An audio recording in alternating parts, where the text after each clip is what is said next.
Welcome back. This time we're going to be looking at chapter 12, which is the last chapter of our normal inference procedures with confidence intervals and significance tests. The next two chapters will still be doing that stuff, but they're going to be a little bit different. This chapter, we're going to take the exact same stuff that we've been doing for the past couple chapters, confidence intervals and significance tests, and we are going to relate them to proportions. So we're looking at probabilities instead of the sample mean, which we've seen the past couple chapters. We're going to be looking at sample proportions. Section 1 is just looking at proportions. Section 2 is at comparing proportions. And these are both actually very quick sections.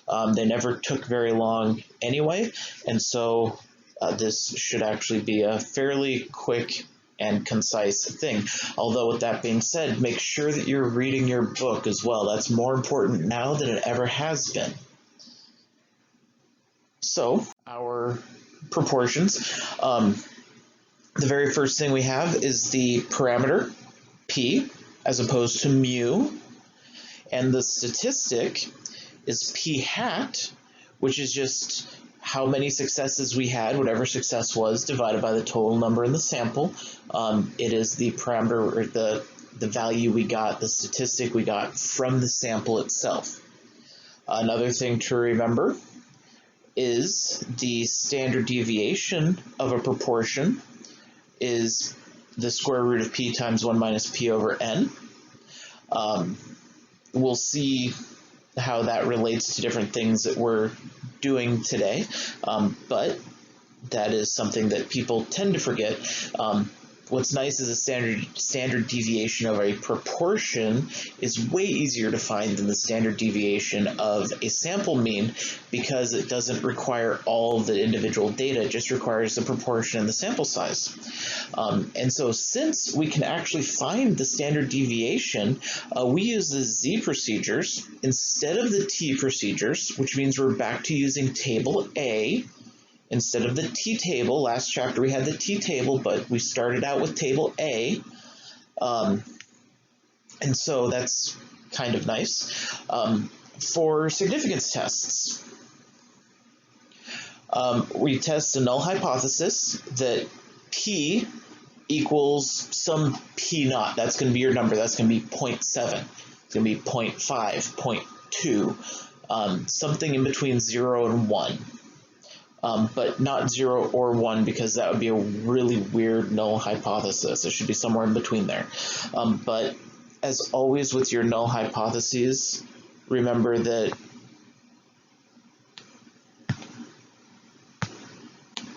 that is the population parameter. It is not a p hat equals. It's p equals. We're saying something about the population.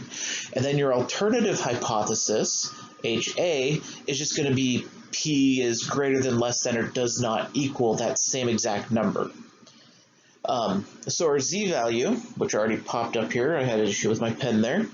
The z value is going to be p hat. That's what we found from our sample, minus p naught. That's from our null hypothesis, as it always is, over the square root of, we have this p naught times 1 minus p naught over n. That is the standard deviation. We don't know what p is. So being that we don't know the population parameter p, we have to use our best guess. In a significance test, our best guess is that null hypothesis. So we use whatever that value is. And then we plug that in, then from there we can take that z value to table A to get a p-value. And the p-value is different than the p or the p hat that we're looking for. The p and the p hat are values about the proportion of something in the population. We're looking at what is the proportion of rolling a 6 on a dice. It should be 1/6. That's going to be my H naught. I think the dice are loaded to give me a higher value. My alternative hypothesis is that P is greater than 1/6.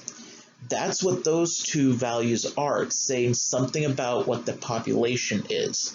The p-value is the likelihood that we got the results that we got if the null hypothesis is true. It's the same thing that it was when we were dealing with population means. So while the p naught, and the p hat are talking about the value of something in the population, the p-value is it's talking about the test itself. How likely is it that we got what we got if our assumptions are true? But it doesn't relate to the population itself. It relates to the test and the values. So now that that's completely cleared up and not confusing at all, let's go on to confidence intervals. So with confidence intervals, we can replace P with P hat for large samples. What are large? We'll get to that in conditions. Generally speaking, if you have a sample that's big enough to be worthwhile, it should be large enough. I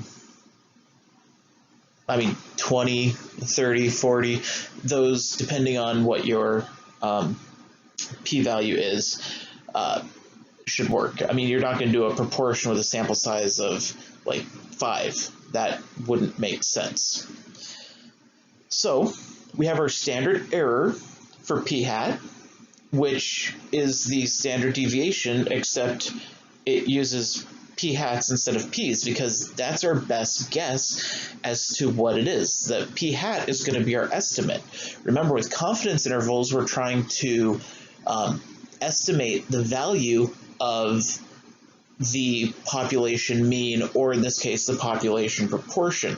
We don't have that value, and so what we get from our sample is our best guess for that.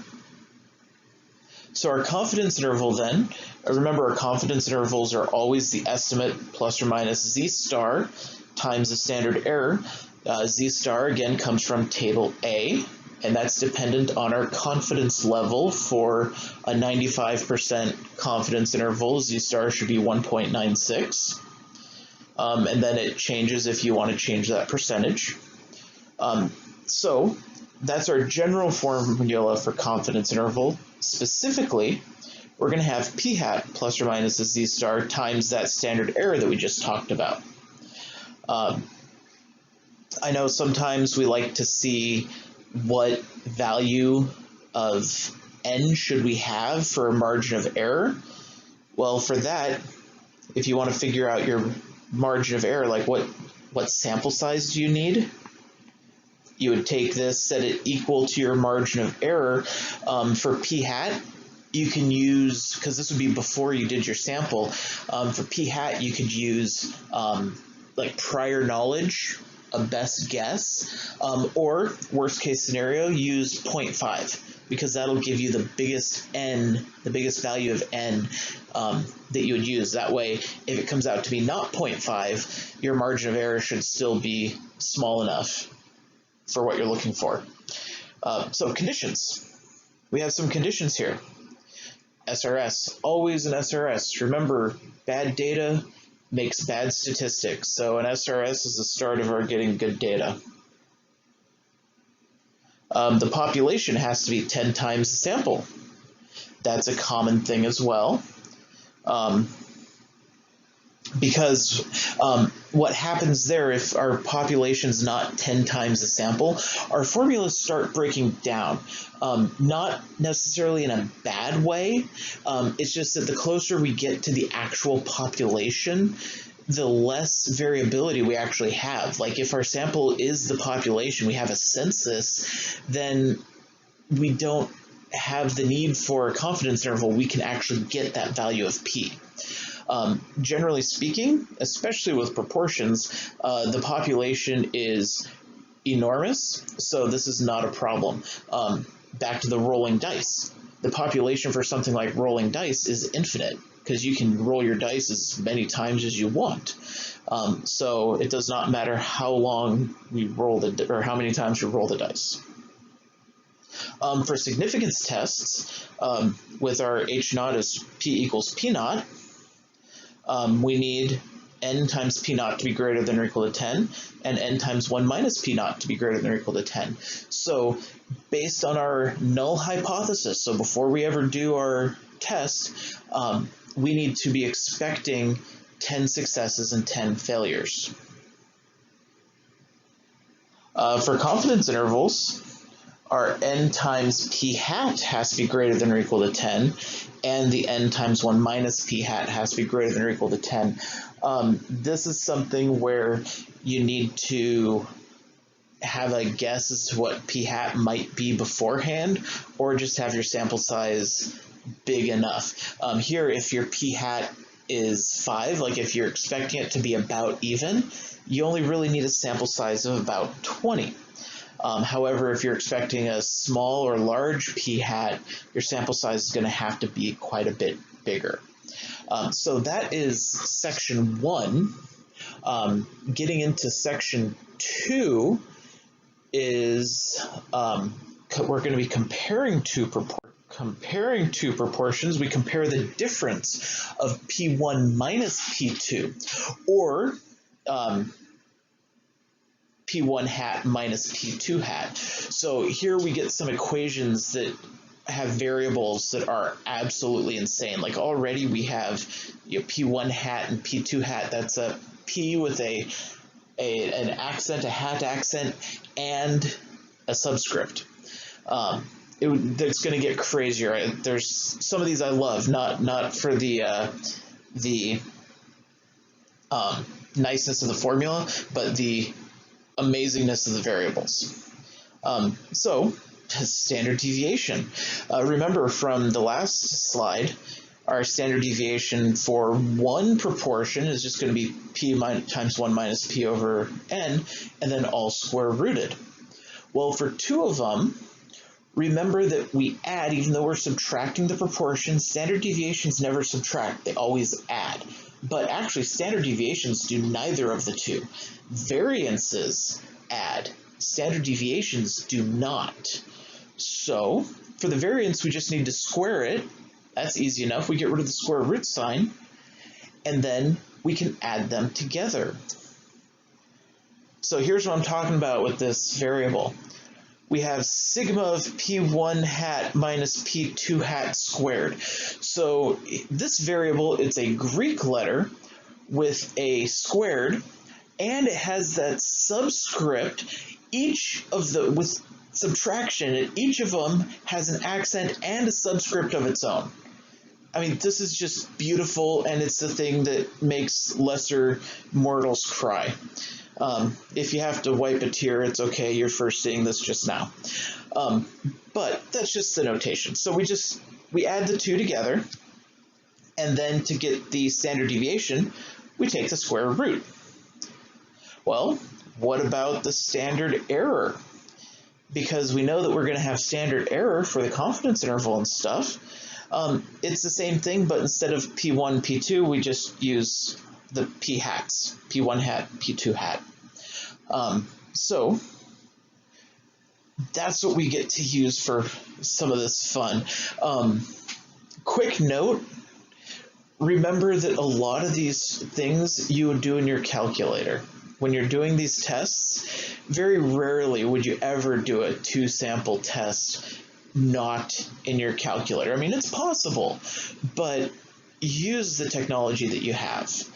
So these equations really don't actually have that much of an effect. Conditions. SRS, both populations have to be bigger than their sample sizes. And remember, when we're comparing two proportions, they should be from different populations. And then all of the n1, p1, n1 times 1 minus p1, n2, p2, n2 times 1 minus p2, those all just have to be greater than or equal to 5. Remember, with one sample, they had to be greater than or equal to 10.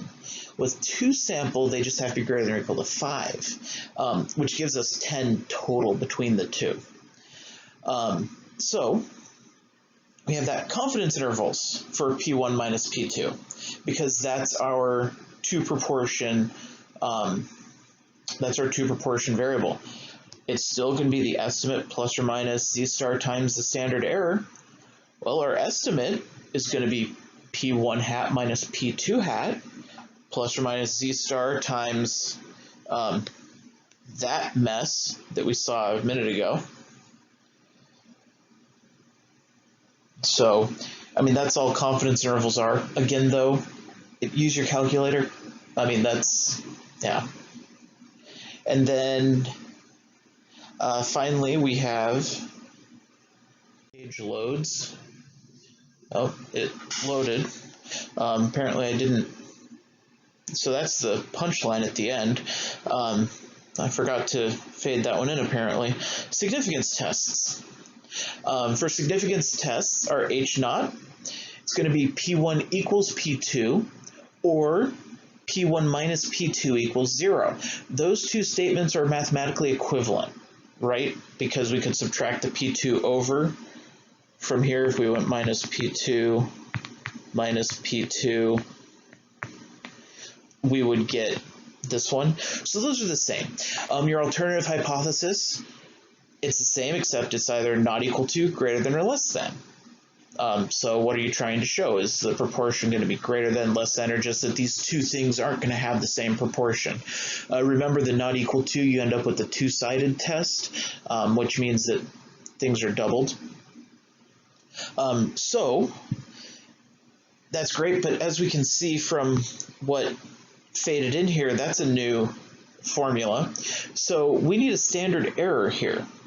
Our standard error, generally speaking, from the last slide, is we have P1 hat minus times 1 minus P1 hat, and the P2 hat times 1 minus P2 hat, which, if we go back to what we did with one proportions, we would plug it in with our null hypotheses. But the null hypothesis is just that P1 equals P2.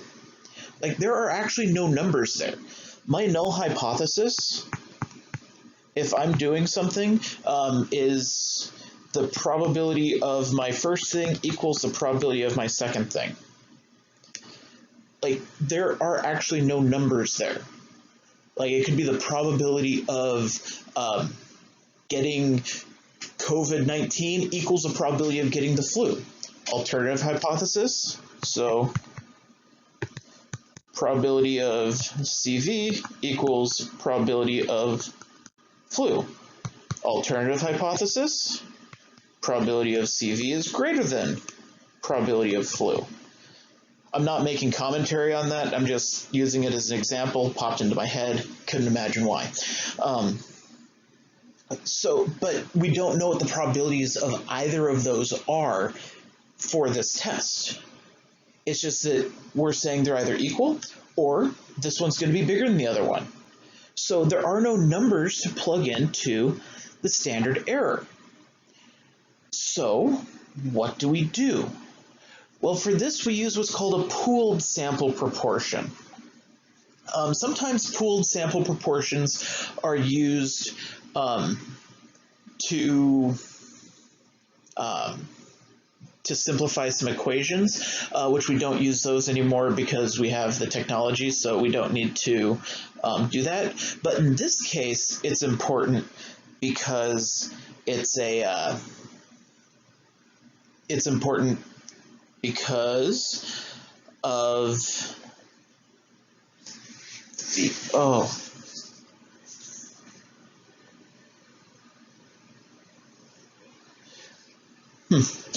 I just realized that my headphones weren't plugged in, but that means that you're just getting my audio from the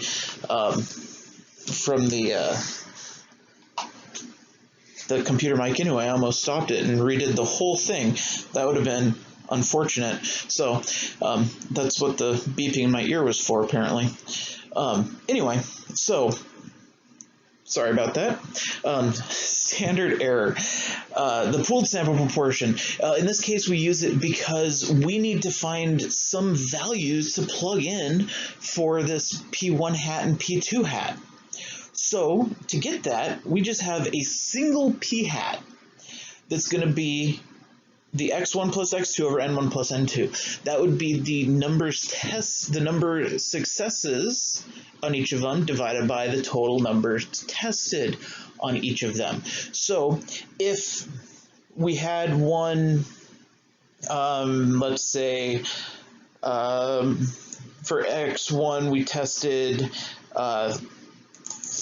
50 people and we ended up with 12 positive test results, whatever that is. You tested positive for COVID-19, so you're a success. Remember, success and failure does not mean good and bad in statistics. It's just what we were looking for and what we were not looking for. And then for the flu, we tested 37 people, and of those 37 people, 8 tested positive. So our p-hat, the pooled p-hat, is going to be 12 plus 8 is 20 over 50 plus 37 is 87. So we'd use this 20 over 87 number in the standard error equation for both values. And for that, we can actually, since they're the same, we can factor it out, which simplifies the equation just a little bit.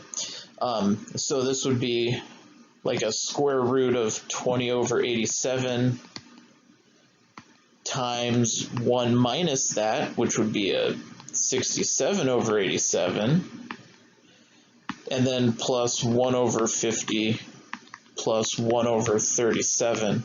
And then we could find that value, and that's what goes in that denominator. But again, generally speaking, you're going to use your calculator for this anyway.